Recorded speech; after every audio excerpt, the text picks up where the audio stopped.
My dearest sisters and brothers, all my colleagues present on stage, Shri K.C. Venugopal ji, Shri Chennithala ji, and all my Kerala colleagues over here, and all my colleagues from Wayanad as well. I welcome all of you to this meeting, and I want to say how grateful I am for the immense love that all of you are giving me. എൻ്റെ ഏറ്റവും സ്നേഹമുള്ള സഹോദരി സഹോദരന്മാരെ, Shri KC Venugopalji, Ramesh ചെന്നിത്തലജി, അതുപോലെ വേദിയിലുള്ള എൻ്റെ സഹപ്രവർത്തകരെ, വയനാട്ടിലുള്ള എൻ്റെ സഹപ്രവർത്തകരെ, നിങ്ങളോട് ഞാൻ പറയാൻ ആഗ്രഹിക്കുന്നു, നിങ്ങൾ എനിക്ക് നൽകുന്ന ഇത്രയും വലിയ സ്നേഹത്തിന് ഞാൻ എത്രമാത്രം നിങ്ങളോട് കടപ്പെട്ടിരിക്കുന്നു എന്ന് പറയാൻ ഞാൻ ആഗ്രഹിക്കുന്നു. A few days ago I came to Wayanad to file my nomination papers to become the UDF candidate from Wayanad. കുറച്ച് ദിവസങ്ങൾക്ക് മുമ്പ് ഞാൻ വയനാട്ടിൽ എൻ്റെ നാമനിർദ്ദേശ പത്രിക സമർപ്പിക്കാൻ, ഐക്യ ജനാധിപത്യ മുന്നണിയുടെ വയനാട്ടിലെ സ്ഥാനാർത്ഥിയാകാൻ വേണ്ട നാമനിർദ്ദേശ പത്രിക സമർപ്പിക്കാൻ വേണ്ടി ഞാൻ വയനാട്ടിൽ വന്നു. I was arriving in my hotel at around 8 o'clock at night when on this road I saw 3 or 4 people standing, so I stopped and started speaking to them. അന്ന് നോമിനേഷൻ നാമനിർദ്ദേശ പത്രിക കൊടുക്കാൻ വന്നപ്പോൾ തലേ ദിവസം രാത്രിയിൽ ഞാൻ ഹോട്ടലിലേക്ക് വരുന്ന വഴിയിൽ രാത്രിയായിരുന്നു. ആ സമയത്തുള്ള റോഡിൽ 3-4 പേരുണ്ടായിരുന്നു. അവർ നിന്നപ്പോൾ ഞാൻ അവിടെ നിർത്തി. അവരെന്തോ സംസാരിക്കായിരുന്നു, ഞാൻ അവിടെ നിർത്തി. One of them was from the army. അതിൽ ഒരാൾ ആർമിയിൽ നിന്നുള്ള ആളായിരുന്നു. And he spoke Hindi also, so he explained to me that he had traveled all around the country with his job in the army. അദ്ദേഹത്തിന് ഹിന്ദി സംസാരിക്കാൻ അറിയാവുന്ന ഒരാളുണ്ടായിരുന്നു. അദ്ദേഹം എന്നോട് പറയായിരുന്നു, ആർമിയിലായിരുന്ന സമയത്ത് അദ്ദേഹം രാജ്യം മുഴുവൻ സഞ്ചരിച്ച കാര്യം എന്നോട് പറയുകയായിരുന്നു. And he said that my mother wants to meet you. അദ്ദേഹം എന്നോട് പറഞ്ഞു, എൻ്റെ അമ്മയ്ക്ക് എന്നെ കാണണം എന്ന് അദ്ദേഹം എന്നോട് പറഞ്ഞു. But he said she couldn't walk up to here because she has a problem with her leg. പക്ഷെ അദ്ദേഹം പറഞ്ഞു, റോഡിൽ വരെ പ്രിയങ്കജിയെ കാണാൻ വേണ്ടിയിട്ട് റോഡിൽ വരെ വരാൻ അമ്മയ്ക്ക് പറ്റില്ല, കാരണം അമ്മയുടെ കാലിൽ എന്തോ പ്രശ്നമുണ്ടായിരുന്നു, നടക്കാൻ പറ്റില്ല. So I said, take me to your house. And I walked with him towards his house. അപ്പോൾ ഞാൻ അദ്ദേഹത്തോട് പറഞ്ഞു, അപ്പോൾ ശരി, എന്നാൽ ഞാൻ നിങ്ങളുടെ വീട്ടിലേക്ക് വരാം, എന്നെ നിങ്ങളുടെ വീട്ടിലേക്ക് കൊണ്ടുപോകും. ഞാൻ അദ്ദേഹത്തിൻ്റെ കൂടെ അവരുടെ വീട്ടിലേക്ക് നടന്നുപോയി. When I reached his house, it was already dark. And in the veranda of his house, I saw his mother. She was wearing a white long dress. She was waiting. And when she saw me, she had never seen me before. She had never seen me before, but when she saw me, she hugged me and held me as if I was her child. അത് മാത്രമല്ല, ഞാൻ ആ വീട്ടിലേക്ക് നടന്നു പോയപ്പോൾ രാത്രിയായിരുന്നു. ആ സമയത്ത് വരാന്തയിൽ ഞാൻ അദ്ദേഹത്തിൻ്റെ അമ്മയെ കണ്ടു. വെള്ള ഡ്രസ് ഇട്ടിരിക്കുന്ന അമ്മയായിരുന്നു. ആ അമ്മ എന്നെ ആദ്യമായിട്ട് കാണുകയാണ്. മുമ്പ് അമ്മ എന്നെ കണ്ടിട്ടേ ഇല്ല. പക്ഷെ എന്നെ കണ്ടപ്പോൾ സ്വന്തം മകളെ പോലെ എന്നെ ആലിംഗനം ചെയ്ത് ആ അമ്മ ചേർത്ത് പിടിക്കുകയായിരുന്നു വയനാട്ടിൽ. And I can truthfully tell you, I did not feel any difference in the way she held me and the way my mother holds me. ഞാൻ നിങ്ങളോട് സത്യസന്ധമായിട്ട് പറയട്ടെ, ആ അമ്മ എങ്ങനെ എന്നെ ആലിംഗനം ചെയ്ത് ചേർത്ത് പിടിച്ചപ്പോൾ എൻ്റെ അമ്മ എന്നെ ആലിംഗനം ചെയ്യുന്നതും ആ അമ്മ എന്നെ ആലിംഗനം ചെയ്തതും തമ്മിൽ ഒരു വ്യത്യാസവും എനിക്ക് തോന്നിയില്ല എന്ന് ഞാൻ നിങ്ങളോട് പറയുകയാണ്. She held my hand and took me in her home. She made me sit down and she put her rosary in my hand. അതുമാത്രമല്ല, ആ അമ്മ എൻ്റെ കൈ പിടിച്ചു എന്നെ വീട്ടിൽ കൊണ്ടുപോയി അവിടെ ഇരുത്തി. അതുമാത്രമല്ല, ആ അമ്മയുടെ കയ്യിലുണ്ടായിരുന്ന കൊന്ത എൻ്റെ കയ്യിൽ വെച്ച് തന്നു. Her name is Frisia and she told me, this rosary you give to your mother. അത് മാത്രമല്ല, ആ അമ്മയുടെ പേരെന്തായിരുന്നു അറിയോ? ഫ്രീസിയ. എൻ്റെ കയ്യിൽ കൊന്ത വെച്ച് തന്നിട്ട് ആ അമ്മ എന്നോട് പറഞ്ഞു, ഈ റോസറി, ഈ കൊന്ത കൊണ്ടുപോയി നിങ്ങളുടെ അമ്മയ്ക്ക് കൊടുക്കണം, അതായത് സോണിയ മാമിന് കൊടുക്കണം എന്നാണ് ആ അമ്മ എന്നോട് പറഞ്ഞത്. I felt like I have not even stepped into Wayanad and I already have a mother here. അത് മാത്രമല്ല, എനിക്ക് എന്താ തോന്നിയെന്നറിയോ? ഞാൻ വയനാട്ടിലോടൊന്ന് കാലെടുത്ത് വെച്ചതേ ഉള്ളൂ, അപ്പോഴേ എനിക്ക് ഇവിടെ ഒരു അമ്മയെ കിട്ടിയെന്നാണ് അന്നത്തെ ദിവസം എനിക്ക് തോന്നിയത്. That is how you made me feel in the first moment that I stepped onto your soil. നിങ്ങളുടെ ഈ മണ്ണിൽ, വയനാടിൻ്റെ മണ്ണിൽ ആദ്യത്തെ പ്രാവശ്യം കാലെടുത്ത് വെച്ചപ്പോൾ വയനാട്ടുകാരായി നിങ്ങൾ എന്നെ അങ്ങനെയാണ് എനിക്ക് തോന്നിപ്പിച്ചത്. എനിക്കൊരു അമ്മയെ തന്നതുപോലെയാണ് നിങ്ങൾ എന്നെ തോന്നിപ്പിച്ചത്. When I was sitting next to Frisia and she handed me the rosary, it reminded me immediately of when I was 19 years old. ഞാൻ ഫ്രേസിയ എന്ന് പറയുന്ന അമ്മയുടെ അടുത്തിരുന്നപ്പോൾ ആ അമ്മ എൻ്റെ കയ്യിൽ കൊന്ത തന്നപ്പോഴൊക്കെ ഞാൻ 19 വയസ്സ്, എനിക്ക് 19 വയസ്സുണ്ടായിരുന്ന ആ സമയത്തെക്കുറിച്ചാണ് ഞാൻ ആലോചിച്ചത്. My father had just died And maybe 6 or 7 months later, Mother Teresa had come to my house to meet my mother. എൻ്റെ അച്ഛൻ മരിച്ച സമയമായിരുന്നു. ആ സമയം ഒരു 5-6 മാസം കഴിഞ്ഞ ശേഷം ഒരു പ്രാവശ്യം മദർ തെരേസ എൻ്റെ വീട്ടിൽ എൻ്റെ അമ്മയെ കാണാൻ വന്ന സമയമായിരുന്നു. I had fever, so I was lying down in my bed. I didn't go out of the room. ആ സമയത്ത് എനിക്ക് പനി പിടിച്ചിരിക്കുകയായിരുന്നു. അതുകൊണ്ട് ഞാൻ മദർ തെരേസ വന്നപ്പോൾ ഞാൻ കാണാൻ പോയില്ല. ഞാൻ എൻ്റെ റൂമിൽ തന്നെ ബെഡിൽ കിടക്കുകയായിരുന്നു. But she asked to see me, and she came into my room and she sat by my bedside and she put her hand on my head. പക്ഷെ മദർ തെരേസ എനിക്ക് പോയി കാണാൻ പറ്റിയില്ല. പക്ഷെ എന്നെ കാണണമെന്ന് പറഞ്ഞ് ആ റൂമിൽ വന്നു. ഞാൻ കിടക്കുകയായിരുന്നു. അമ്മ എൻ്റെ തലയിൽ ഇങ്ങനെ കൈവച്ചു. And just like Frasier, she took my hand and she put her rosary in my hand. ഇപ്പോൾ കഴിഞ്ഞ പ്രാവശ്യം വയനാട്ടിൽ വന്നപ്പോൾ ഫ്രേസിയ എന്ന അമ്മ എൻ്റെ കയ്യിൽ ആ കൊന്ത വെച്ച് തന്നതുപോലെ അന്ന് മദർ തെരേസ എൻ്റെ കൈ പിടിച്ച് മദർ തെരേസയുടെ കയ്യിലിരുന്ന കൊന്ത എൻ്റെ കയ്യിൽ വെച്ച് തന്നു. And I think she saw that I was suffering because my father had died and I was troubled. And she probably may have realized that maybe I had fever because I was suffering and I was sad. ആ സമയം എൻ്റെ അച്ഛൻ മരിച്ചു കഴിഞ്ഞ സമയമായിരുന്നു. അന്ന് mother തെരേസയ്ക്ക് മനസ്സിലായിട്ടുണ്ടാവും ഞാൻ വലിയ ബുദ്ധിമുട്ടിലൂടെ കടന്നു പോവുകയാണ്, ഞാൻ വിഷമിച്ചിരിക്കുകയാണ്, ഞാൻ കഷ്ടപ്പാടിലൂടെ കടന്നു പോവുകയാണ്, അതുകൊണ്ടാണ് എനിക്ക് പനി പിടിച്ചതെന്നൊക്കെ മനസ്സിലാക്കിയിട്ടാവും ഒരുപക്ഷെ ആ കൊന്ത എൻ്റെ കയ്യിൽ വെച്ച് തന്നത്. And she said to me, "You come and work with me." അന്ന് മദർ തെരേസ എന്നോട് പറഞ്ഞു, എൻ്റെ കൂടെ വന്ന് പ്രവർത്തിക്കുന്നു എന്ന് പറഞ്ഞു.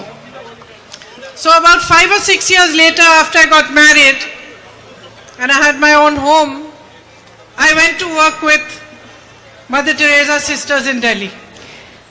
വിവാഹം കഴിഞ്ഞ് 5-6 വർഷങ്ങൾക്ക് ശേഷം എൻ്റെ വിവാഹം കഴിഞ്ഞ് എനിക്ക് സ്വന്തം കുടുംബമൊക്കെ ആയ ശേഷം മദർ തെരേസയുടെ സിസ്റ്റേഴ്സ് ഓഫ് ചാരിറ്റിയോടൊപ്പം പ്രവർത്തിക്കാൻ വേണ്ടി ഞാൻ ഡൽഹിയിൽ പോയി.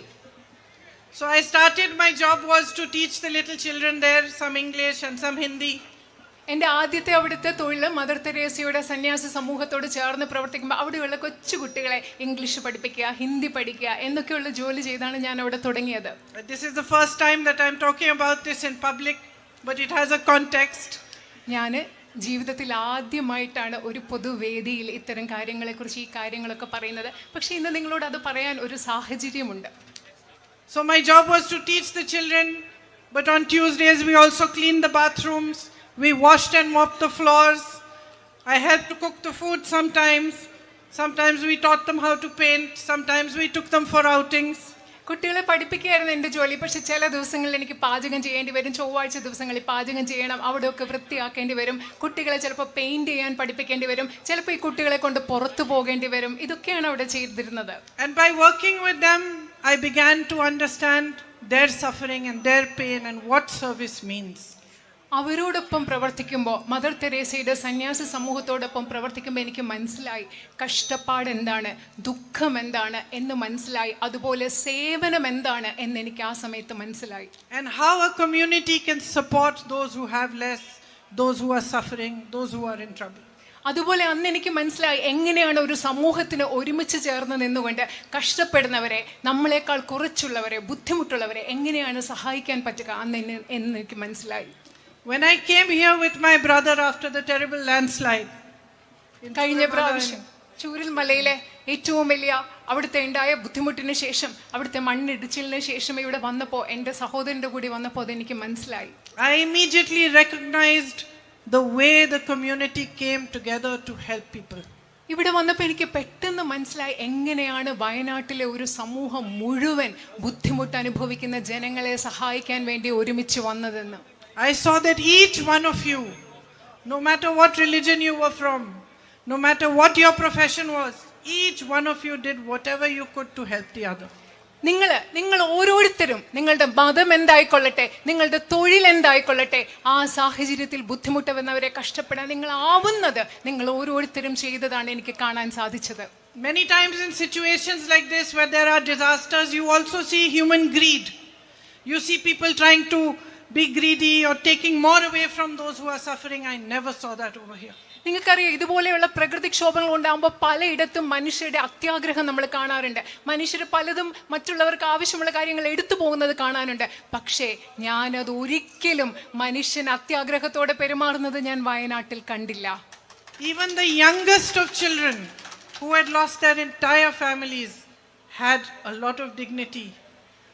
They talked to us, they spoke to us with dignity, with a certain inner pride, which made me proud of them. നിങ്ങൾക്കറിയാം, അത് മാത്രമല്ല, ഏറ്റവും ചെറിയ കുട്ടികൾ പോലും, ജീവിതത്തിൽ എല്ലാവരെയും നഷ്ടപ്പെട്ട ചെറിയ കുട്ടികൾ പോലും ഞങ്ങളോട് സംസാരിച്ചത് അന്തസ്സോടുകൂടിയാണ്. അവരുടെ ഉള്ളിൽ ആത്മാഭിമാനത്തോടു കൂടിയാണ് ഞങ്ങളോട് അവർ സംസാരിച്ചത്. അത് കണ്ടപ്പോൾ എനിക്ക് അവരെക്കുറിച്ച് വളരെയധികം അഭിമാനം തോന്നി. You are a courageous people. It's in your history. You fought against the British. You rose up when people were afraid to rise. നിങ്ങൾ വയനാട്ടിലെ ജനങ്ങൾ എന്ന് പറയുന്നത് ധൈര്യമുള്ള ജനങ്ങളാണ്. അത് നിങ്ങളുടെ ചരിത്രത്തിലുണ്ട്. നിങ്ങൾ ബ്രിട്ടീഷുകാർക്കെതിരെ എല്ലാവരും പൊടപെടുത്താൻ ഭയന്നപ്പോൾ നിങ്ങൾ ധൈര്യത്തോടെ പോരാടിയവരാണ് ഇവിടുത്തെ ജനങ്ങൾ. You have a beautiful, I would say, this whole, all your hills, your forests are so beautiful. I was flying over them today and I could see the river was looking like a silver string running through it. It was so beautiful. You have a beautiful land. നിങ്ങളുടെ വയനാട് എന്ന് പറയുന്നത് എന്ത് മനോഹരമായ ഒരു ഭൂമിയാണ്. നിങ്ങളുടെ മലകളും ഇവിടുത്തെ മരങ്ങളും ഒക്കെ. ഞാൻ ഇന്ന് വയനാട്ടിന് മുകളിലൂടെ പറഞ്ഞപ്പോൾ നദികൾ, ചെറിയ വെള്ളി രേഖകൾ പോലെ നദികൾ കാണുന്നു. വളരെ മനോഹരമായ ഒരു ഭൂമിയാണ് നിങ്ങൾക്ക് ഇവിടെ വയനാട്ടിലുള്ളത്. A rich history, the Adakal caves, and a history of harmony amongst people, where everyone from every religion lives in harmony and peace together. നിങ്ങൾക്ക് വളരെ സമ്പന്നമായ ഒരു ചരിത്രമുണ്ട്. ഇടയ്ക്കൽ ഗുഹകളൊക്കെ ചേർന്നിട്ടുള്ള സമ്പന്നമായ ഒരു ചരിത്രം. അത് മാത്രമല്ല, എല്ലാ മതങ്ങളിൽപ്പെട്ട ആളുകളും സൗഹാർദ്ദത്തോടുകൂടി ജീവിക്കുന്ന ഒത്തൊരുമയുടെ ഒരു പാരമ്പര്യവും ചരിത്രവും കൂടി വയനാട്ടിനുണ്ട്. You are an agricultural community that feeds the whole nation. നിങ്ങളൊരു കർഷക സമൂഹമാണ്. സമൂഹത്തിന് മുഴുവൻ, രാജ്യത്തിന് മുഴുവൻ അന്നം നൽകുന്ന കർഷക സമൂഹം. Your values are strong. You believe in equality, social justice. It is apparent everywhere. You are followers of Narayan Guruji. നിങ്ങളുടെ മൂല്യങ്ങൾ വളരെ ശക്തമാണ്. നിങ്ങൾ തുല്യതയിൽ വിശ്വസിക്കുന്നു, സാമൂഹിക നീതിയിൽ വിശ്വസിക്കുന്നു. കേരളത്തിലെ ജനങ്ങൾ ശ്രീനാരായണ ഗുരുവിന്റെ പിൻഗാമികളാണ്. അദ്ദേഹത്തിന്റെ ആശയങ്ങൾ ഉൾക്കൊള്ളുന്നവരാണ്. And you honor the teachings of all the religions of people who live here. അത് മാത്രമല്ല, ഈ നാട്ടിൽ ജീവിച്ചിരുന്ന മഹാന്മാരായ വ്യക്തികളുടെ എല്ലാ മതങ്ങളിലും ഉള്ളവരുടെ അവർ പഠിപ്പിച്ചത് എന്താണോ, ആശയങ്ങൾ എന്താണോ, അതിനെ നിങ്ങൾ ഓരോരുത്തരും ആദരിക്കുന്നു. How can I not be the proudest person in India today to have this opportunity to represent you? ഇന്ന് ഞാൻ എങ്ങനെയാണ് ഇന്ത്യയിലെ ഏറ്റവും അഭിമാനമുള്ള വ്യക്തിയായി മാറുന്നത്? വയനാടിനെ പ്രതിനിധീകരിക്കുക, വയനാട്ടിലെ ജനപ്രതിനിധിയാകുന്ന എന്നതിലൂടെ ഇന്ത്യയിലെ ഏറ്റവും അഭിമാനമുള്ള വ്യക്തിയായി എനിക്ക് മാറാതിരിക്കാൻ കഴിയുന്നത് എങ്ങനെയാണെന്ന്. If you elect me, it will be the greatest honor for me. നിങ്ങൾ എന്നെ നിങ്ങളുടെ ജനപ്രതിനിധിയായി തെരഞ്ഞെടുക്കുകയാണെങ്കിൽ എനിക്ക് കിട്ടുന്ന ഏറ്റവും വലിയ ആദരമായി ഞാൻ അതിനെ കണക്കാക്കും. You know the times we are living in, when there is a BJP government at the center. നിങ്ങൾക്കറിയാം, കേന്ദ്രത്തിൽ ഒരു BJP ഗവൺമെന്റ് അധികാരത്തിലിരിക്കുന്ന ഒരു കാലഘട്ടം, നമ്മൾ ജീവിക്കുന്ന കാലഘട്ടം എങ്ങനെയാണെന്ന് നിങ്ങൾക്കറിയാം. Where fear and mistrust and anger is spread amongst different communities. നമ്മുടെ രാജ്യത്തെ വിവിധ സമുദായങ്ങൾക്കിടയിൽ ഭയം, അതുപോലെ തന്നെ ദുരിതം, ദേഷ്യം, ഇതെല്ലാം പടർന്നു പിടിച്ചുകൊണ്ടിരിക്കുന്ന ഒരു കാലഘട്ടത്തിലാണ് നമ്മൾ ഇന്ന് ജീവിക്കുന്നത്. You have seen the attacks that take place on minorities. You have seen what's happened in Manipur. You have seen again and again the spread of anger, the spread of hatred by this government, concerted in a planned fashion. നിങ്ങൾ കാണുന്നുണ്ട് ഈ രാജ്യത്തെ ന്യൂനപക്ഷങ്ങൾക്കെതിരെ എന്തുമാത്രം അക്രമമാണ് നടന്നുകൊണ്ടിരിക്കുന്നത്. നിങ്ങൾക്കറിയാം എന്തുമാത്രമാണ് മണിപ്പൂരിൽ നടന്നുകൊണ്ടിരിക്കുന്നത്. എന്താണെന്നറിയാം. രാജ്യത്ത് മുഴുവൻ വെറുപ്പും വിദ്വേഷവും ഭയവും എങ്ങനെയാണ് ആസൂത്രിതമായി ഈ ഗവൺമെന്റ് നടപ്പിലാക്കിക്കൊണ്ടിരിക്കുന്നത്, പടർത്തിക്കൊണ്ടിരിക്കുന്നതെന്ന് നിങ്ങൾക്ക് കൃത്യമായി അറിയാം. The values of our constitution are constantly being subverted. നമ്മുടെ രാജ്യത്തെ ഭരണഘടനയുടെ മൂല്യങ്ങളെ നിരന്തരം അട്ടിമറിച്ചുകൊണ്ടിരിക്കുന്ന ഒരു കാലഘട്ടത്തിലാണ് നമ്മൾ ഇന്ന് ജീവിക്കുന്നത്. And policy after policy is made to favor the Prime Minister's friends rather than for the good of the public. പ്രധാനമന്ത്രിയുടെ സുഹൃത്തുക്കളെ സഹായിക്കുന്നതിന് വേണ്ടിയാണ് ഒന്നൊന്നായി ഈ രാജ്യത്തെ നയങ്ങൾ രൂപീകരിച്ചു കൊണ്ടിരിക്കുന്നത്. അത് ഈ രാജ്യത്തെ സാധാരണക്കാർക്ക് വേണ്ടിയുള്ള നയങ്ങളല്ല. There is no compassion for our farmers who toil in the heat and the dust day in and day out. There is no compassion for them. രാത്രിയും പകലിലും ഈ ചൂടിലും മണ്ണിലും പൊടിയിലും എല്ലാം കഷ്ടപ്പെടുന്ന നമ്മുടെ കർഷകരായ സഹോദരരോട് യാതൊരു അനുകമ്പയും അനുതാപവും ഈ ഗവൺമെന്റിനില്ല. There is no understanding of the traditions and no respect for the tribal peoples. their lands are taken away and given away to big businessmen. നമ്മുടെ നാട്ടിലെ ആദിവാസികളുടെ പാരമ്പര്യത്തോട് ബഹുമാനമില്ല. അവരുടെ പാരമ്പര്യം എന്താണെന്ന് മനസ്സിലാക്കുന്നില്ല. അവരുടെ ഭൂമി എടുത്ത് ഈ രാജ്യത്തെ വൻകിട സമ്പന്നരായ വ്യവസായികൾക്ക് നൽകുകയാണ് ഈ ഗവൺമെന്റ് ചെയ്യുന്നത്. Here in Wayanad you have a strong agricultural community. You grow coffee, rice, pepper, ginger, areca. നിങ്ങൾ ഇവിടെ വയനാട്ടിൽ വളരെ ശക്തമായ ഒരു കർഷക സമൂഹമുണ്ട്. നിങ്ങൾ കാപ്പി കൃഷി നടത്തുന്നു, നിങ്ങൾ ഇഞ്ചി കൃഷി നടത്തുന്നു, നിങ്ങൾ അതുപോലെ തന്നെ നിങ്ങൾ അടയ്ക്ക കൃഷി നടത്തുന്നു, നിങ്ങൾ നെൽകൃഷി നടത്തുന്നു. ഇതൊക്കെ ഇവിടെ നടക്കുന്നുണ്ട്. ഇഞ്ചി കൃഷി നടത്തുന്നുണ്ട്. Again and again the promise is to give you MSP for your crops ring hollow. അത് മാത്രമല്ല, നിങ്ങൾക്ക് വീണ്ടും വീണ്ടും നിങ്ങളുടെ കാർഷിക വിലകൾക്ക് മിനിമം താങ്ങുവില നൽകാം എന്ന് പറയുന്ന വാഗ്ദാനം പൊള്ളയായ വാഗ്ദാനമാണ് വീണ്ടും വീണ്ടും നിങ്ങൾക്ക് നൽകിക്കൊണ്ടിരിക്കുന്നത്. Your tourism industry is strong, but so much more can be done to strengthen it further. നിങ്ങളുടെ വിനോദസഞ്ചാര വ്യവസായം എന്ന് പറയുന്നത് വളരെ ശക്തമാണ്. പക്ഷേ അതിനെ കൂടുതൽ ശക്തിപ്പെടുത്തുന്നതിന് ധാരാളം കാര്യങ്ങൾ ഇനിയും ചെയ്യേണ്ടതുണ്ട്. I see so many small shops, small businesses. All of you have suffered because of the government's policies. While you have to answer to them for GST and all sorts of taxes, and prices are rising, and my sisters find it difficult to move forward. Big businessmen flourish and they get all the benefits from the central government. നിങ്ങൾ ഇവിടെ ഇപ്പൊ ഞാൻ കാണുന്നുണ്ട് സാധാരണ കൊച്ചു കൊച്ചു കടകളുണ്ട്, ചെറിയ ചെറിയ കച്ചവടക്കാരുണ്ട്. ചരക്ക് സേവന നികുതി പോലെയുള്ള നയങ്ങൾ കൊണ്ട് നിങ്ങൾക്ക് ധാരാളം ബുദ്ധിമുട്ടുണ്ട്. ഇവിടെയുള്ള എൻ്റെ സഹോദരിമാർ ജീവിതം മുൻപോട്ട് കൊണ്ടുപോകാൻ ബുദ്ധിമുട്ടുകയാണ്. അതേസമയം ഗവൺമെന്റിന്റെ നയങ്ങൾ എപ്പോഴും സഹായിക്കുന്നത് വലിയ ബിസിനസ്സുകാരെയും അവർ വളർന്നുകൊണ്ടിരിക്കുന്ന ഒരു സാഹചര്യത്തിലാണ് നമ്മൾ ഇന്ന് ജീവിക്കുന്നത്. Unemployment is at an all-time high in the country. നമ്മുടെ രാജ്യത്ത് തൊഴിലില്ലായ്മ ഏറ്റവും കൂടുതൽ വലിയ നിരക്കിലാണ് ഇന്നുള്ളത്. Parents work hard to educate their children, but they see no future for them. നമ്മുടെ മാതാപിതാക്കൾ സ്വന്തം കുഞ്ഞുങ്ങളെ പഠിപ്പിക്കാൻ വേണ്ടി വളരെയധികം കഷ്ടപ്പെടുകയാണ്. പക്ഷെ തങ്ങളുടെ കുഞ്ഞുങ്ങൾക്ക് ഒരു ഭാവി കാണാൻ അവർക്ക് സാധിക്കുന്നില്ല. You have a hub of sports here, and I know you love soccer, but your facilities are not good enough. They need to be improved. New opportunities need to be created for all these young boys who train so hard and work so hard to play for their state, to play for their country. എനിക്കറിയാം വയനാട്ടിലുള്ള നിങ്ങൾക്ക് sports കായിക വിനോദങ്ങൾ വളരെ ഇഷ്ടമാണ്, football വളരെ ഇഷ്ടമാണ്. പക്ഷെ ഇവിടെ കൂടുതൽ സൗകര്യങ്ങൾ ഉണ്ടാകേണ്ട ആവശ്യമുണ്ട്. നമ്മുടെ രാജ്യത്തിന് വേണ്ടി, സംസ്ഥാനത്തിന് വേണ്ടി ഒക്കെ കളിക്കാൻ തയ്യാറായി നിൽക്കുന്ന ചെറുപ്പക്കാർക്ക് വേണ്ടി കൂടുതൽ സംവിധാനങ്ങൾ ആ മേഖലയിൽ ഉണ്ടാകേണ്ട ആവശ്യമുണ്ട്. And over the years, because of the change in the kind of crops you are growing, you have developed a water issue here as well that needs resolution. അത് മാത്രമല്ല, നിങ്ങൾ വർഷങ്ങളായി പലതരത്തിലുള്ള വിളകൾ നിങ്ങൾ കൃഷി ചെയ്യുകയാണ്. അതുകൊണ്ട് നിങ്ങൾക്ക് ജലവുമായിട്ട് ബന്ധപ്പെട്ട്, ജലസേചനവുമായി ബന്ധപ്പെട്ട ഒരു പ്രശ്നമുണ്ട്. അതും പരിഹരിക്കേണ്ടതുണ്ട് എന്ന് എനിക്കറിയാം. The tribal community needs access to healthcare, needs better access to education. You need better houses. അത് മാത്രമല്ല, ഇവിടുത്തെ ആദിവാസി സമൂഹത്തിന് കൂടുതൽ ആരോഗ്യ മേഖലയിൽ കൂടുതൽ പ്രവേശിക്കാനുള്ള സംവിധാനങ്ങൾ ഉണ്ടാകണം, കൂടുതൽ മെച്ചപ്പെട്ട വിദ്യാഭ്യാസം ഉണ്ടാകണം, അതുപോലെ കൂടുതൽ മെച്ചപ്പെട്ട സൗകര്യങ്ങൾ ഉണ്ടാവണം. While I was coming here, some girls were standing outside their school. They stopped me and I asked them, what is the biggest thing that you think needs to be done? And they told me again about the medical college. ഞാൻ ഇങ്ങോട്ട് വരുമ്പോൾ വഴിയിൽ കുറച്ച് പെൺകുട്ടികൾ നിൽക്കുന്നുണ്ടായിരുന്നു. ഞാൻ അവരോട് സംസാരിച്ചിട്ട് അവരോട് ചോദിച്ചു, നിങ്ങളുടെ ഏറ്റവും പ്രധാനപ്പെട്ട ആവശ്യം എന്താണ്, ഏറ്റവും അത്യാവശ്യമായി ഇവിടെ ചെയ്യേണ്ട കാര്യം എന്താണെന്ന് ചോദിച്ചപ്പോൾ അവർ പറഞ്ഞ മറുപടി മെഡിക്കൽ കോളേജ് എന്നതാണ്. And how important healthcare services are. എനിക്കറിയാം ആരോഗ്യ പരിരക്ഷാ സംവിധാനങ്ങൾ എത്രമാത്രം പ്രധാനപ്പെട്ടതാണെന്ന് അറിയാം. I know my brother has been fighting for it and he has managed, at least with some pressure, to get some progress.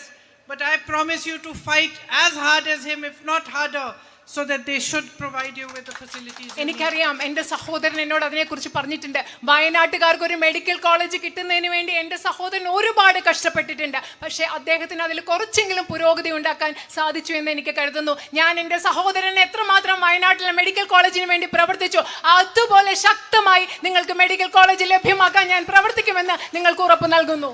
Another gentleman stopped me on the road while coming here and he told me, he said, promise me that you are going to fight about the night ban, because I come from that side and I do not get leave of 2 days and I have to leave at 4 o'clock to be able to come through the forest. He said, promise me you will fight for it. And he said, promise that you will fight to find some resolution, as much as can be done, for the man and animal conflict that we are facing. അത് മാത്രമല്ല, ഞാൻ വഴിയിൽ വരുന്നപ്പോൾ മറ്റൊരാൾ എന്നെ അവിടെ പിടിച്ചു നിർത്തിയിട്ട് പറഞ്ഞു, എനിക്ക് ഉറപ്പ് നൽകൂ, എനിക്ക് വാഗ്ദാനം നൽകൂ, നിങ്ങളാൽ പറ്റുന്നത് ഇവിടുത്തെ യാത്രാ നിരോധനം ഇല്ലാതാക്കാൻ വേണ്ടി നിങ്ങളാൽ പറ്റുന്നത് ചെയ്യാം എന്ന് എനിക്ക് ഉറപ്പ് നൽകുന്നു. കാരണം എനിക്ക് 2 ദിവസത്തെ ലീവ് കിട്ടുന്നില്ല, കാട്ടിൽ കൂടെ വന്ന് തിരിച്ചു പോകാനുള്ള ലീവ് എനിക്ക് കിട്ടുന്നില്ല. അതുപോലെ നിങ്ങൾ എനിക്ക് ഉറപ്പ് നൽകുന്നു, ഉറപ്പ് നൽകണം, ഇവിടുത്തെ വന്യജീവി സംഘർഷം ഇല്ലാതാക്കാനും നിങ്ങൾക്ക് പറ്റുന്നത് പോലെ പ്രവർത്തിക്കാമെന്ന് എനിക്ക് ഉറപ്പ് നൽകണമെന്ന് ആ മനുഷ്യൻ എന്നോട് ആവശ്യപ്പെട്ടു. So I'm beginning to get an understanding of what are the real issues here and what are the things that are really close to your heart that you want resolution for. ഈ സംസാരത്തിൽ നിന്നൊക്കെ ഞാൻ മനസ്സിലാക്കി തുടങ്ങുകയാണ് വയനാട്ടുകാരുടെ പ്രശ്നങ്ങൾ എന്തൊക്കെയാണ്, നിങ്ങളുടെ മനസ്സിനോട് അടുത്ത് നിൽക്കുന്ന ഏറ്റവും പ്രധാനപ്പെട്ടതായി പരിഹരിക്കേണ്ട നിങ്ങളുടെ പ്രശ്നങ്ങൾ എന്താണെന്ന് ഞാൻ മനസ്സിലാക്കി തുടങ്ങുകയാണ്. But this is just the beginning for me. I want to come to you, I want to meet you, understand from you, my sisters standing here, my brothers, my farmer brothers, my tribal brothers and sisters. I want to hear from you directly what are your concerns, how we should work towards it and find solutions together with you. പക്ഷേ ഇതെനിക്കൊരു തുടക്കം മാത്രമാണ്. ഞാൻ ഇവിടെ നിൽക്കുന്ന നിങ്ങളോട്, ഇവിടെ നിൽക്കുന്ന എൻ്റെ സഹോദരങ്ങൾ, ഇവിടെ എൻ്റെ സഹോദരിമാർ, അതുപോലെ തന്നെ കർഷകരായ എൻ്റെ സഹോദരർ, അതുപോലെ ആദിവാസികളായ സഹോദരർ, നിങ്ങളുടെ ഓരോരുത്തരുടെയും അടുത്ത് വന്ന് സംസാരിച്ച് നിങ്ങളുടെ പ്രശ്നങ്ങൾ എന്താണെന്ന് മനസ്സിലാക്കണമെന്ന് എനിക്ക് ആഗ്രഹമുണ്ട്. I understand what my responsibility is. When I see you all standing here and you have come here to hear me speak, I know that you are coming here out of love for my brother also. എനിക്ക് എൻ്റെ ഉത്തരവാദിത്വം എന്താണെന്ന് കൃത്യമായി അറിയാം, വ്യക്തമായി അറിയാം. നിങ്ങളെല്ലാവരും ഇവിടെ വന്ന് ഇന്ന് സ്നേഹത്തോടു കൂടി എന്നെ കേൾക്കാൻ വന്നു നിൽക്കുമ്പോൾ എനിക്കറിയാം നിങ്ങളിവിടെ വന്നു നിൽക്കുന്നത് എൻ്റെ സഹോദരനോടുള്ള സ്നേഹം കൂടി കൊണ്ടാണെന്ന് എനിക്ക് വളരെ നന്നായി അറിയാം. I am his sister. I know what a heavy heart he had when he had to leave you. ഞാൻ അദ്ദേഹത്തിൻ്റെ സഹോദരിയാണ്. നിങ്ങളെ Venuji is laughing, he also knows. നിങ്ങളെ വയനാട്ടിലെ മണ്ഡലം ഉപേക്ഷിക്കേണ്ടി വന്നപ്പോൾ, വയനാട്ടിലെ ജനങ്ങളിൽ നിന്ന് മാറി നിൽക്കേണ്ടി വന്നപ്പോൾ അദ്ദേഹത്തിൻ്റെ മനസ്സിൽ എത്രമാത്രം ദുഃഖമുണ്ടായിരുന്നു എന്ന് എനിക്കറിയാം. വേണുജി ചിരിക്കുകയാണ്, കാരണം അദ്ദേഹത്തിനും അതിനെപ്പറ്റി അറിയാം. You gave him love when everybody had turned their back on him. എല്ലാവരും അദ്ദേഹത്തിനെതിരെ തിരിഞ്ഞപ്പോൾ വയനാട്ടിലെ നിങ്ങൾ ഓരോരുത്തരും അദ്ദേഹത്തിന് സ്നേഹം നൽകി. It is you, each one of you, each one standing here, each person who lives in Wayanad, every brother, every sister, every child, every mother, every father who gave him the courage to walk 4,000 kilometers and travel another 4,000 kilometers across this country for unity and peace. അത് മാത്രമല്ല, ഇത് നിങ്ങൾ ഓരോരുത്തരുമാണ്, വയനാട്ടിലെ നിങ്ങൾ ഓരോരുത്തരുമാണ്. വയനാട്ടിലെ ഓരോ അച്ഛനും, വയനാട്ടിലെ ഓരോ അമ്മയും, വയനാട്ടിലെ ഓരോ കുഞ്ഞും, വയനാട്ടിലെ ഓരോ കർഷകരും, നിങ്ങൾ ഓരോരുത്തരുമാണ് ഈ രാജ്യത്തിൻ്റെ 4000 കിലോമീറ്റർ ഈ രാജ്യം മുഴുവൻ നടക്കാൻ, മറ്റൊരു 4000 കിലോമീറ്റർ ഈ രാജ്യം മുഴുവൻ നടക്കാൻ, ഈ രാജ്യത്തിൻ്റെ ഐക്യത്തിനും സ്നേഹത്തിനും വേണ്ടി പോരാടാനുള്ള ധൈര്യം എൻ്റെ സഹോദരന് നൽകിയത് വയനാട്ടുകാരായ നിങ്ങൾ ഓരോരുത്തരുമാണ്. He has a deep relationship with you. He even tells me, not just in public, in private also he tells me that you are his family. He does not treat you like an electorate, he treats you like a family. അദ്ദേഹത്തിന് നിങ്ങളോട് വളരെ ആഴത്തിലുള്ള ഒരു ബന്ധമുണ്ട്. പൊതുവേദിയിൽ മാത്രമല്ല, സ്വകാര്യമായിട്ട് അദ്ദേഹം എന്നോട് പറയും, നിങ്ങളെ അദ്ദേഹം കാണുന്നത് അദ്ദേഹത്തിന് വോട്ട് ചെയ്യുന്ന സമ്മതിദായകരായിട്ടല്ല, അദ്ദേഹത്തിൻ്റെ മണ്ഡലത്തിലെ ആളുകളായിട്ടല്ല, വയനാട്ടുകാരെ സ്വന്തം കുടുംബമായിട്ടാണ് അദ്ദേഹം കാണുന്നത്. Today we are fighting a very big battle. ഇന്ന് നമ്മൾ വലിയൊരു യുദ്ധമാണ്, നമ്മൾ ഇന്ന് പോരാട്ടമാണ് നമ്മൾ ഇന്ന് നടത്തിക്കൊണ്ടിരിക്കുന്നത്. And he is leading that battle. ആ യുദ്ധം, ആ പോരാട്ടത്തെ നയിക്കുന്നത് എൻ്റെ സഹോദരനായ അദ്ദേഹമാണ്. And all of us are fighting for the values on which this country was built. നമ്മൾ എല്ലാവരും ഇന്ന് പോരാടുന്നത് ഈ രാജ്യം ഏത് മൂല്യങ്ങളുടെ അടിസ്ഥാനത്തിലാണോ നിർമ്മിക്കപ്പെട്ടിരിക്കുന്നത് ആ മൂല്യങ്ങൾക്ക് വേണ്ടിയാണ്. We are fighting for the values of our constitution. നമ്മൾ നമ്മുടെ ഭരണഘടനാ മൂല്യങ്ങൾക്ക് വേണ്ടിയാണ് ഇന്ന് പോരാടിക്കൊണ്ടിരിക്കുന്നത്. Today we are fighting for democracy. നമ്മൾ ജനാധിപത്യത്തിന് വേണ്ടിയാണ് ഇന്ന് പോരാടിക്കൊണ്ടിരിക്കുന്നത്. Today we are fighting for equality. നമ്മൾ ഇന്ന് തുല്യതയ്ക്ക് വേണ്ടിയാണ് പോരാടിക്കൊണ്ടിരിക്കുന്നത്. Today we are fighting for the truth. നമ്മൾ ഇന്ന് സത്യത്തിന് വേണ്ടിയാണ് പോരാടിക്കൊണ്ടിരിക്കുന്നത്. And each one of you is an important soldier in this fight. ഈ പോരാട്ടത്തിൽ ഇവിടെ നിൽക്കുന്ന നിങ്ങൾ ഓരോരുത്തരും ഇതിലെ ഓരോ പോരാട്ടത്തിലെ ഒരു പ്രധാനപ്പെട്ട ഭടനാണ് എന്ന് പറയാൻ ഞാൻ ആഗ്രഹിക്കുന്നു. So please understand that along with me you also have a responsibility towards your country. നിങ്ങൾ പ്രധാനപ്പെട്ടതായി ഒന്ന് മനസ്സിലാക്കുക, എന്നോടൊപ്പം നിങ്ങൾക്ക് ഓരോരുത്തർക്കും ഈ രാജ്യത്തോട് ഒരു വലിയ ഉത്തരവാദിത്വമുണ്ടെന്ന് നിങ്ങൾ മനസ്സിലാക്കുക. Because if there is a time to stand for what is right, if there is a time to stand for the truth, if there is a time to stand up for democracy, it is now. എപ്പോഴെങ്കിലും ഈ രാജ്യത്ത് സത്യത്തിന് വേണ്ടി നിൽക്കേണ്ട ഒരു സമയമുണ്ടെങ്കിൽ, എപ്പോഴെങ്കിലും ഈ രാജ്യത്ത് ശരിക്ക് വേണ്ടി നിൽക്കേണ്ട ഒരു സമയമുണ്ടെങ്കിൽ, എപ്പോഴെങ്കിലും ഈ രാജ്യത്ത് ജനാധിപത്യത്തിന് വേണ്ടി നിൽക്കുന്ന ഒരു സമയമുണ്ടെങ്കിൽ അത് ഇന്നാണ്, ഈ സമയമാണെന്ന് നിങ്ങളോട് പറയാൻ ഞാൻ ആഗ്രഹിക്കുന്നു. And each one of you with this one vote of yours can stand up for the right thing. നിങ്ങൾക്ക് ഓരോരുത്തർക്കും ലഭ്യമായ ഈ ഒരു വോട്ട് കൊണ്ട് എന്താണ് ശരി, ആ ശരിക്ക് വേണ്ടി നിലനിൽക്കാൻ സാധിക്കും. So somebody asked me, one journalist, while I was coming here, what is your expectation, Priyanka ji? ഞാൻ ഇങ്ങോട്ട് വരുമ്പോൾ ഒരാൾ ചോദിച്ചു, ഒരു പത്രപ്രവർത്തകൻ എന്നോട് ചോദിച്ചു, പ്രിയങ്കാജി താങ്കളുടെ പ്രതീക്ഷ എന്താണ്? And he was saying, so many lakh votes and so many lakh votes, that is not my expectation. അദ്ദേഹം പറയായിരുന്നു, ഇത്ര ലക്ഷം വോട്ടുകൾ. ഞാൻ പറയാം, എൻ്റെ പ്രതീക്ഷ അതൊന്നുമല്ല. My expectation is simply that you look within your hearts. എൻ്റെ പ്രതീക്ഷ എന്ന് പറയുന്നത്, എൻ്റെ ഒരേ ഒരു പ്രതീക്ഷ എന്ന് പറയുന്നത്, നിങ്ങൾ നിങ്ങളുടെ ഹൃദയങ്ങളിലേക്ക് തിരിഞ്ഞു നോക്കണം എന്നതാണ് എൻ്റെ ഒരേ ഒരു പ്രതീക്ഷ. And you recognize what is happening around you today, and you recognize that this is the time where your vote has to go for democracy, for peace, for equality, for India. അതുമാത്രമല്ല, നിങ്ങൾ നിങ്ങളുടെ ചുറ്റും നടക്കുന്ന കാര്യങ്ങൾ എന്താണെന്ന് തിരിച്ചറിയണം. നിങ്ങൾ മനസ്സിലാക്കണം, ഈ സമയം എന്ന് പറയുന്നത് നിങ്ങളുടെ വോട്ട് ജനാധിപത്യത്തിന് വേണ്ടി പോകേണ്ടതാണ്, തുല്യതയ്ക്ക് വേണ്ടി പോകേണ്ടതാണ്, നിങ്ങളുടെ രാജ്യത്തിന് വേണ്ടി, നിങ്ങളുടെ ഇന്ത്യക്ക് വേണ്ടി ചെയ്യേണ്ടതാണ് നിങ്ങളുടെ വോട്ട് എന്ന് നിങ്ങൾ തിരിച്ചറിയേണ്ട സമയമാണിത്. As far as I am concerned, if you choose to elect me as your member of parliament, I can promise you this: I will work as hard for you as I possibly can. ഞാൻ നിങ്ങളോട് ഒരു കാര്യം പറയട്ടെ, നിങ്ങൾ എന്നെ നിങ്ങളുടെ പ്രതിനിധിയായി തിരഞ്ഞെടുക്കുകയാണെങ്കിൽ ഈ കാര്യം എനിക്ക് ഉറപ്പ് നൽകാൻ സാധിക്കും. എനിക്ക് പറ്റുന്ന അത്രയും, എനിക്ക് സാധ്യമായ അത്രയും നിങ്ങൾക്ക് വേണ്ടി കഷ്ടപ്പെടാൻ, കഠിനാധ്വാനം ചെയ്യാൻ ഞാൻ തയ്യാറാണെന്ന് ഞാൻ നിങ്ങൾക്ക് ഉറപ്പ് നൽകുന്നു. I will stand side by side with you and I will fight for your issues. I will raise your voice in parliament. I will do everything in my power to help you resolve what your issues are. നിങ്ങളുടെ ഒപ്പം നിന്നുകൊണ്ട് നിങ്ങളുടെ പ്രശ്നങ്ങൾ ഈ പാർലമെന്റിൽ ഉയർത്തുവാൻ, നിങ്ങളുടെ ശബ്ദമാകുവാൻ എനിക്ക് സാധ്യമായതെല്ലാം ചെയ്യും എന്ന് ഞാൻ നിങ്ങൾക്ക് ഉറപ്പ് നൽകുന്നു. I will fight for the young people of Wayanad, especially for my young girls, for my sisters, for a strong and independent future for all of you. ഞാൻ വയനാട്ടിലെ യുവജനതയ്ക്ക് വേണ്ടി ഞാൻ പോരാടും. അത് മാത്രമല്ല, വയനാട്ടിലെ എൻ്റെ ചെറുപ്പക്കാരികളായ സഹോദരിമാർക്ക് വേണ്ടി, എൻ്റെ സഹോദരിമാർക്ക് വേണ്ടി, അവർക്ക് സ്വതന്ത്രമായ ഒരു ഭാവി ഉറപ്പാക്കുന്നതിന് വേണ്ടി ഞാൻ പോരാടുമെന്ന് നിങ്ങൾക്ക് ഉറപ്പ് നൽകുന്നു. If you give me your trust, I will not let you down. നിങ്ങളുടെ വിശ്വാസം എനിക്ക് നൽകുകയാണെങ്കിൽ നിങ്ങൾക്ക് മുൻപിൽ നിങ്ങളെ ഞാൻ ഒരിക്കലും പരാജയപ്പെടുത്തുകയില്ല എന്ന് ഞാൻ ഉറപ്പ് നൽകുന്നു. So I hope to see you again soon. And I hope that if you do elect me as your MP, you will be happy with me and you will see that I will not let you down. അത് മാത്രമല്ല, ഞാൻ നിങ്ങളെ വളരെ വേഗം അടുത്ത് തന്നെ കാണാമെന്ന് വിചാരിക്കുന്നു. നിങ്ങളുടെ MP ആയി പാർലമെന്റ് ജനപ്രതിനിധിയായി നിങ്ങൾ എന്നെ തെരഞ്ഞെടുക്കും. നിങ്ങൾ എന്നോട് തെരഞ്ഞെടുക്കുന്നതിൽ നിങ്ങൾ സന്തുഷ്ടരായിരിക്കുമെന്ന് വിശ്വസിക്കുന്നു. നിങ്ങൾ എന്നെ വിശ്വസിക്കുമെന്നും ഒരിക്കലും ഞാൻ കാരണം നിങ്ങൾക്ക് ബുദ്ധിമുട്ടുണ്ടാവില്ല എന്ന് ഞാൻ വിശ്വസിക്കുന്നു. I am most grateful for the love you have given me. Even in this 1.5 hours since I have landed here and I have reached your meeting, I have got nothing but love for you. And no matter what, that love will always be reciprocated in my heart and I will always be here for you. Thank you.